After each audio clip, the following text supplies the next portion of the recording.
और साथ साथ एक जो मेरी पर्सनल है सर, अभी मैं सुबह से प्रयास कर रहा था कि विनेश के लिए बोलूं, जब उसको डिस्क्वालीफाई किया गया, विनेश या नहीं, लेकिन ऐसा लगा जैसे हमें चाकू घुसेड़ दिया गया। मेरे आज भी याद है उस प्रोटेस्ट में मैंने रातें काटी हैं और 4-4 गोली खाई मैंने। ये देश की अस्मिता से जुड़ा मामला था, पर हमारी मांग ये थी कि सरकार स्टैंड क्लियर कर दे, तब भी सुनवाई नहीं की गई। जब मंत्री बोलने आए तो हमने उनसे कहा कि हमें कुछ इंफॉर्मेशन चाहिए, उस पर बात नहीं हुई। सवाल ये है सर, एक गोल्ड हमारे लिए आ रहा था और जब ये गोल्ड आता देश गौरवान्वित होता। और क्या व्यवस्था थी सर कि उसका वेट बढ़ गया, पता ही नहीं लगा सिस्टम के लोगों को। क्या बेवकूफी की गई है, ये सोचने का विषय है सर। ये बहुत महत्वपूर्ण, देश की बेटी का मामला है।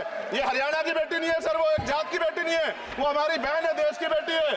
और आपने क्या किया हरियाणा के साथ? आपने हरियाणा का बजट कम किया, जबकि सबसे ज्यादा मेडल हरियाणा लेके आता है। ये गलत है सर, ये धोखा है। हमें इस बात की तकलीफ है कि विनेश जो है देश का नाम गौरवान्वित करती, इस देश का नाम बढ़ाती, लेकिन आज जो है अपमान का सामना करना पड़ रहा है। जब हमारे हितों की बात होगी हम जो है समझौता कर सकते हैं, लेकिन जब देश के हितों की बात होगी, बाबा साहब अम्बेडकर ने कहा था हम प्रथम और अंत्य भारतीय हैं। जब देश हितों की बात होगी, महिला हितों की बात होगी, महिला सम्मान की बात होगी, हर हम कीमत चुका देंगे। सरकार के मंत्री ने क्या कहा कि हमने इतने पैसे दिए, एहसान किया क्या?